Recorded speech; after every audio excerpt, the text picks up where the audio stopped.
మహిళా సాధికారత కోసం తమ ప్రభుత్వం పనిచేస్తోందన్న సీఎం రేవంత్. సిట్ విచారణకు హాజరైన కేంద్ర హోంశాఖ సహాయ మంత్రి బండి సంజయ్. తెలంగాణ టాప్ 9 న్యూస్ చూద్దాం.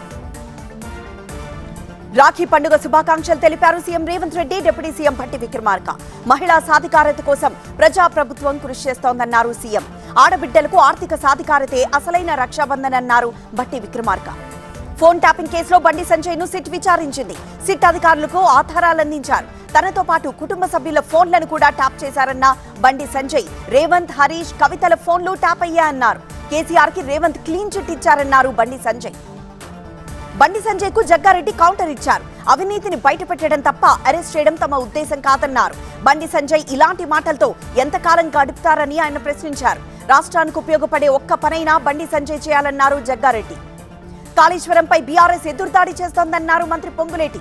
కాళేశ్వరం అక్రమాలపై కమిటీ నివేదికను కూడా తప్పుపడుతున్నారని చెప్పారు. దేశంలో ఎవ్వరూ చేయని విధంగా బీసీ బిల్లు పెట్టామన్నారు. బీఆర్ఎస్, బీజేపీ తోడు దొంగలుగా మారి బిల్లు అడ్డుకున్నారని ధ్వజమెత్తారు. టీజీజీడీఏ డాక్టర్ల సంఘంతో మంత్రి దామోదర రాజనరసింహ సమావేశమయ్యారు. తెలంగాణ వైద్య విధాన పరిషత్ను సెకండరీ హెల్త్ డైరెక్టరేట్ గా అప్గ్రేడ్ చేస్తామన్నారు. డాక్టర్ల పోస్టుల భర్తీకి విధి విధానాలు రూపొందించాలన్నారు. బీసీల కోసం బీఆర్ఎస్ ఏం చేస్తుందో చెప్పాలన్నారు ఆది శ్రీనివాస్. ఈ అంశంలో మోదీని బీఆర్ఎస్ ఎందుకు ప్రశ్నించడం లేదన్నారు. బీజేపీ, బీఆర్ఎస్ మధ్య గల్లీలో కుస్తీ, ఢిల్లీలో దోస్తీ ఉందన్నారు. బీసీల కోసం గల్లీలో కొట్లాడడం కాదు, ఢిల్లీలో పోరాడాలన్నారు. ఈ నెల 10న ఉదయం 10 గంటలకు బీజేపీలో చేరతానని ప్రకటించారు గువ్వల బాలరాజు. నల్లమల ప్రాంతంలో బీజేపీ జెండా ఎగరవేస్తానని చెప్పారు. బీజేపీ మంచి విధానాలతో ముందుకు వెళ్తోందన్నారు.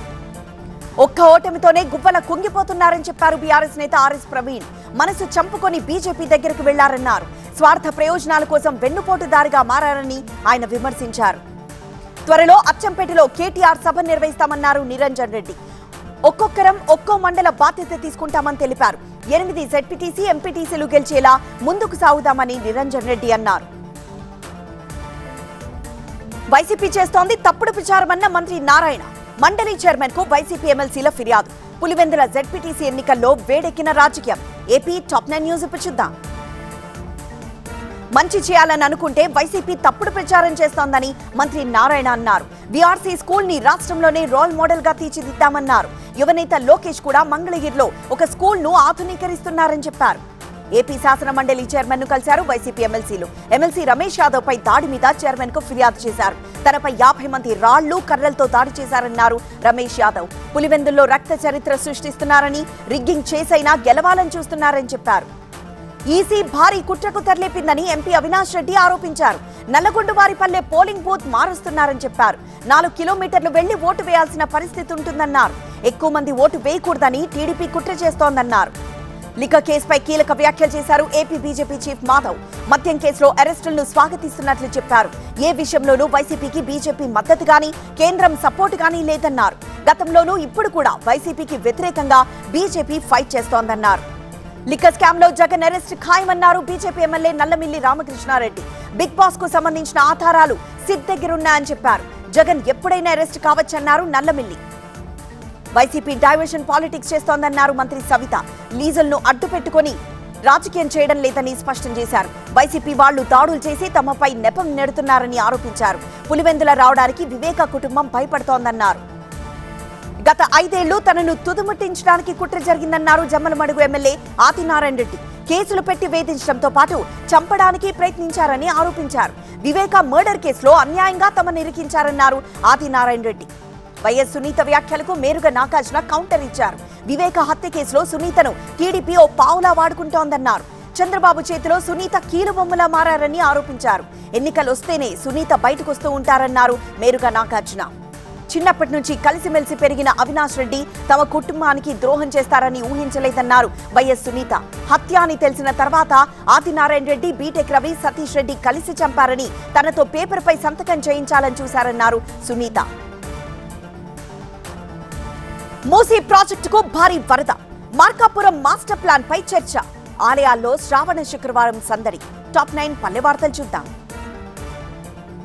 నల్గొండ జిల్లాలోని మూసీ ప్రాజెక్టుకు భారీగా వరద వస్తూ ఉండడంతో 4 గేట్లు ఎత్తి 4700 క్యూసెక్ల నీటిని దిగువకు వదిలారు. ప్రాజెక్టు పూర్తి స్థాయి నీటి మట్టం 645 అడుగులకు గాను ప్రస్తుతం 643.30 అడుగుల వరకు నీరుంది. భారీ వర్షాలకు యాదాద్రి భువనగిరి జిల్లా సంగంలో మూసీ నది ఉధృతంగా ప్రవహిస్తోంది. వంతెన పై నుంచి నీళ్లు పారుతూ ఉండడంతో బొల్లేపల్లి చౌటుప్పల్ మార్గంలో రాకపోకలను అధికారులు నిలిపివేశారు. ప్రకాశం జిల్లా మార్కాపురం అభివృద్ధి కోసం రూపొందించిన మాస్టర్ ప్లాన్ పై అవగాహన సదస్సు నిర్వహించారు. 2041 నాటికి మార్కాపురం జనాభా 1,00,000 దాటే అవకాశం ఉందని అధికారులు తెలిపారు. మార్కాపురానికి ఆనుకొని ఉన్న 4 గ్రామాలను మున్సిపాలిటీలో విలీనం చేయాలని ఈ సదస్సులో తీర్మానించారు. సిద్దిపేట జిల్లాలో యూరియా కోసం రైతుల కష్టాలు తగ్గడం లేదు. గంటల తరబడి లైన్లలో నిలిచి ఉండలేక చెప్పులు క్యూ లైన్లో తమ వంతు కోసం ఎదురుచూస్తున్న పరిస్థితి. శిశువులను పెంచే స్తోమత లేకపోతే వారికి ఎక్కడ పడితే అక్కడ వదిలిపెట్టొద్దని నిర్మల్ కలెక్టర్ విజ్ఞప్తి చేశారు. కలెక్టర్ ఆదేశాల మేరకు భైంస ఏరియా ఆసుపత్రిలోని ఒక గదిలో ఉయ్యాల ఏర్పాటు చేశారు. అంబేద్కర్ కోనసీమ జిల్లా పాసలపూడిలో కొబ్బరి పీచుతో మహిళలు వినాయక ప్రతిమలు చేస్తున్నారు. ఆక్సిజన్ అసోసియేషన్ సంస్థ వీరికి వినాయక విగ్రహాల తయారీలో శిక్షణ ఇచ్చింది. మట్టితో చేసిన విగ్రహాల కంటే ఇవి మరింత సుందరంగా కనిపిస్తున్నాయి. తూర్పుగోదావరి జిల్లా కడియపులంక గ్రామ దేవత ముసలమ్మ తల్లి శ్రావణ శుక్రవారం సందర్భంగా ధనలక్ష్మిగా దర్శనమిచ్చారు. 31,25,000 రూపాయల కరెన్సీతో అమ్మవారిని అలంకరించారు. శ్రావణ శుక్రవారం సందర్భంగా భీమవరం మావుళ్లమ్మవారిని 5 లక్షల గాజులతో అలంకరించారు. 3 రోజుల తర్వాత ఈ గాజులను అమ్మవారి భక్తులకు అందిస్తారు. శ్రీశైలం దేవస్థానం చంద్రావతి కళ్యాణ మండపంలో నిర్వహించిన వరలక్ష్మి పూజల్లో 1,600కు పైగా మహిళలు పాల్గొన్నారు. దేవస్థానమే ఉచితంగా పూజా సామాగ్రి అందించింది. అందరికీ చీర, బ్లౌజ్ పీస్, పూలు, గాజులు, కంకణాలతో పాటు వృక్ష ప్రసాదంగా ఉసిరి, తులసి మొక్కలు, 3 రకాల ప్రసాదాలు అందించారు. పార్లమెంటు ఉభయ సభల్లోనూ వాయిదాల పర్వం. ఏపీలో ఆయుష్ ఆసుపత్రులు ఏర్పాటు చేయాలని కోరిక. సభా సమయం టాప్ 9 న్యూస్ చూద్దాం. ఫిబ్రవరి 13న లోక్సభలో ప్రవేశపెట్టిన ఇన్కమ్ ట్యాక్స్ బిల్లు 2025ను ప్రభుత్వం వెనక్కి తీసుకుంది. సెలెక్ట్ కమిటీ చేసిన సిఫార్సులను బిల్లుల్లో చేర్చి కొత్త బిల్లును ఈ నెల 11న తిరిగి ప్రవేశపెడతామని ప్రభుత్వం తెలిపింది. క్రీమీ లేయర్ ఆదాయం సీలింగ్ పరిమితిని పెంచాల్సిన అవసరం ఉందని ఓబీసీల సంక్షేమంపై ఏర్పాటు చేసిన పార్లమెంటరీ కమిటీ సిఫార్సు చేసింది. ప్రస్తుతం ఉన్న పరిమితి కారణంగా చాలా ఓబీసీ కుటుంబాలు రిజర్వేషన్ ప్రయోజనాలు, ప్రభుత్వ సంక్షేమ పథకాలు పొందలేకపోతున్నాయని లోక్సభకు సమర్పించిన నివేదికలో కమిటీ పేర్కొంది. ప్రధాని మోదీ మన్ కీ బాత్ కార్యక్రమం ప్రారంభించిన నాటి నుంచి ఇప్పటి వరకు ఆకాశవాణికి 34.13 కోట్ల రూపాయల ఆదాయం లభించిందని కేంద్ర మంత్రి మురుగన్ రాజ్యసభకు తెలిపారు. ఉపయోగంలో లేని రైల్వే కోచ్లను మొబైల్ లైబ్రరీలు, క్లాస్ రూములుగా మార్చే ప్రతిపాదన అనేది లేదని రైల్వే మంత్రి అశ్విని వైష్ణవ్ తెలిపారు. ఇది మంచి ఆలోచన అని, ఇలాంటి ప్రతిపాదనలేవీ తమకు అందలేదని రాజ్యసభలో సుధామూర్తి అడిగిన ప్రశ్నకు సమాధానంగా చెప్పారు. కేవలం తాము బీజేపీకి మాత్రమే జవాబుదారీ అనే ఆలోచనలో ఎన్నికల సంఘం ఉంటే దానిపై పునరాలోచన చేయాలని కాంగ్రెస్ ఎంపీ ప్రియాంక గాంధీ అన్నారు. రాహుల్ గాంధీ చేస్తున్న రిగ్గింగ్ ఆరోపణలపై విచారణ జరపాలని ఎన్నికల సంఘాన్ని ప్రియాంక డిమాండ్ చేశారు.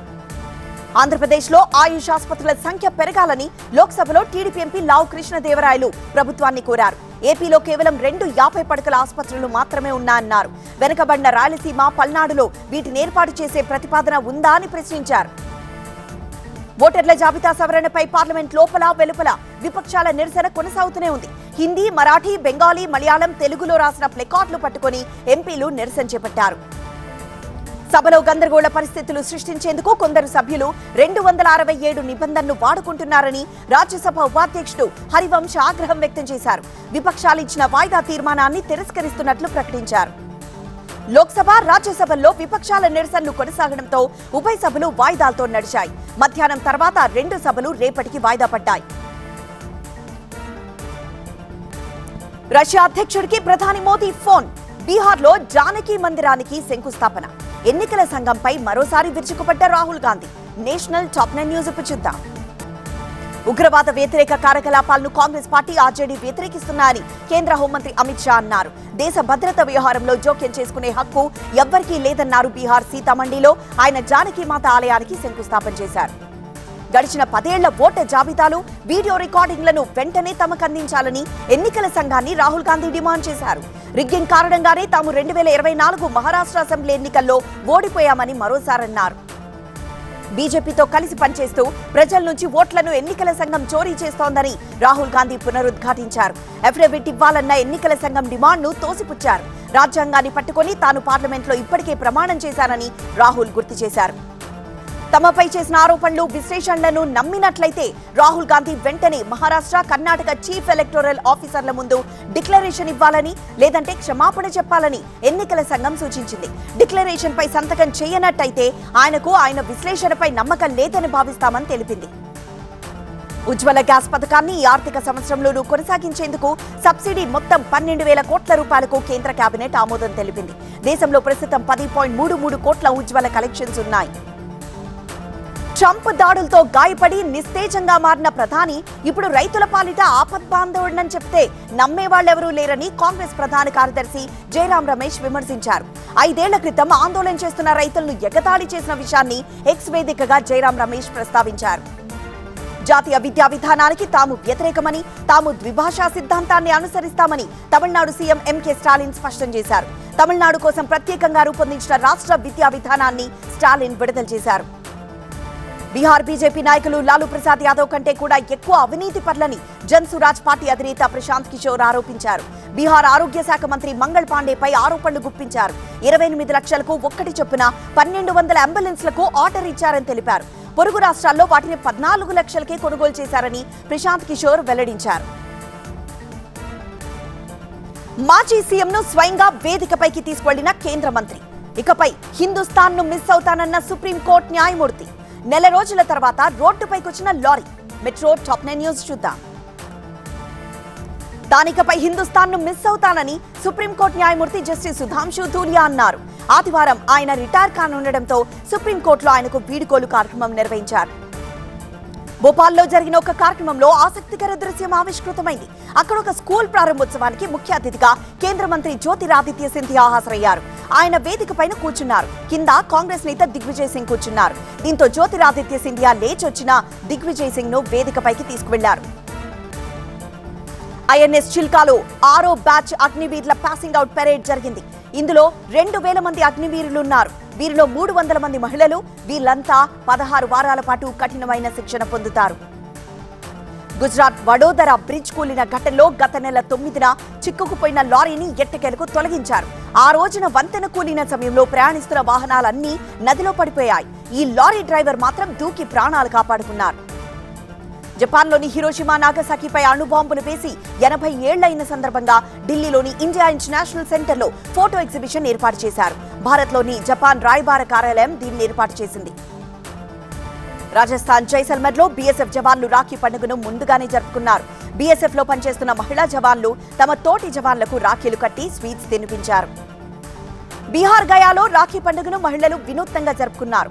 పర్యావరణ పరిరక్షణను చాటి చెబుతూ వాళ్లు చెట్లకు రాఖీలు కట్టారు. ఆ తర్వాత సైనికులకు రాఖీలు కట్టారు. రాఖీ పండుగ సందర్భంగా లక్నోలోని నేషనల్ బొటానికల్ రీసెర్చ్ ఇన్స్టిట్యూట్ మట్టిలో కలిసిపోయే పూల రాఖీలు రూపొందించింది. ఎండిన పువ్వులు, ఇతర మొక్కల ఆధారిత పదార్థాలతో వీటిని తయారు చేశారు. వీటి ధర 50 రూపాయలు. కూల్ డ్రింక్స్ దుకాణంలో లిక్కర్ బాటిల్స్. గుంటూరులో నకిలీ నోట్ల కలకలం. ఏపీ నుంచి గుజరాత్ కు రేషన్ బియ్యం తరలింపు. క్రైమ్ టాప్ 9 న్యూస్ ఇప్పుడు చూద్దాం.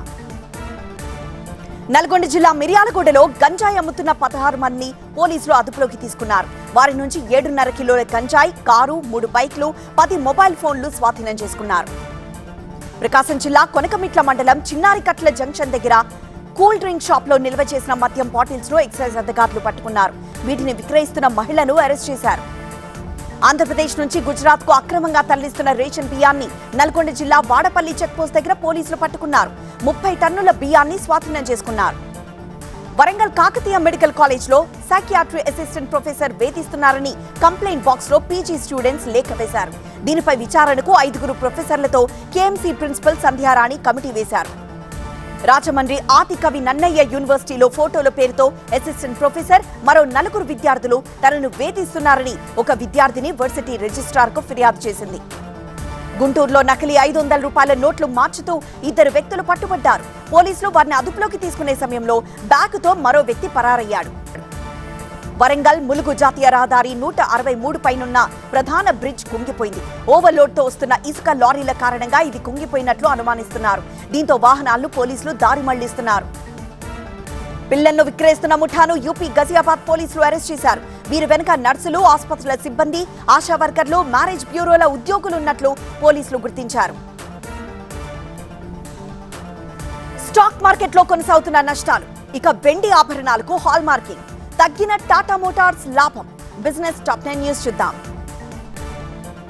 వాణిజ్య ప్రకంపనలు, విదేశీ నిధుల ఉపసంహరణ కారణంగా దేశీయ స్టాక్ మార్కెట్లు మరోసారి నష్టాల్ని నమోదు చేశాయి. సెన్సెక్స్ 765 పాయింట్లు, నిఫ్టీ 233 పాయింట్లు పతనమయ్యాయి. పెళ్లిళ్ల సీజన్ మొదలవడంతో బంగారం ధర భారీగా పెరుగుతోంది. 24 క్యారెట్ల బంగారం ధర 10 గ్రాముల ధర 760 రూపాయలు పెరిగి 1,03,310 రూపాయలకు చేరింది. 22 క్యారెట్ల బంగారం ధర 94,700 రూపాయలుగా ఉంది. సెప్టెంబర్ 1 నుంచి వెండి ఆభరణాలకు కూడా హాల్ మార్కింగ్ తప్పనిసరి చేస్తున్నట్లు బ్యూరో ఆఫ్ ఇండియన్ స్టాండర్డ్స్ ప్రకటించింది. రూపాయి విలువ మరింత క్షీణిస్తోంది. దేశీయ స్టాక్ మార్కెట్లు పతనమవుతూ ఉండడం ఫోరెక్స్ మార్కెట్ పై ప్రభావం చూపింది. డాలర్తో రూపాయి 13 పైసలు తగ్గి 87.71కి చేరింది. స్వాతంత్ర దినోత్సవం సందర్భంగా గుజరాత్ లో రాజ్కోట్ ఖాదీ భవన్ లో త్రివర్ణ పతాకాల అమ్మకం పెరిగింది. ప్రధాని మోదీ ఇచ్చిన హర్ ఘర్ తిరంగా నినాదంతో అమ్మకాలు బాగా పెరిగాయని ఖాదీ భవన్ నిర్వాహకులు తెలిపారు. ఢిల్లీలో నిర్వహిస్తున్న కాటన్ ఎగ్జిబిషన్ ను కేంద్ర మంత్రి పబిత్రా మార్గరీటా సందర్శించారు. సంప్రదాయాన్ని ఆధునికతతో మేళవించి రూపొందించిన డిజైన్లు చాలా బాగున్నాయని మంత్రి కొనియాడారు. ఈ ఆర్థిక సంవత్సరం తొలి త్రైమాసికంలో టాటా మోటార్స్ లాభాలు 30% క్షీణించాయి. దేశీయంగా అమ్మకాలు తగ్గడం, అమెరికా సుంకాల ప్రభావం టాటా మోటార్స్ లాభాలపై గణనీయంగా ప్రభావం చూపాయి. సుంకాల ప్రభావం తమ ఆస్తులపై పెద్దగా లేదని స్టేట్ బ్యాంక్ ఆఫ్ ఇండియా ప్రకటించింది. ఈ ఆర్థిక సంవత్సరం తొలి త్రైమాసికంలో తమ లాభం 12.5% పెరిగి 19,160 కోట్ల రూపాయలు ఆర్జించినట్లు బ్యాంక్ తెలిపింది. అమెరికా గనుక 50% సుంకాలు అమలు చేసినట్లయితే భారత్ జీడీపీ వృద్ధి 30 పాయింట్లు క్షీణించి 6% తగ్గుతుందని ప్రముఖ రేటింగ్ సంస్థ మూడీస్ ప్రకటించింది.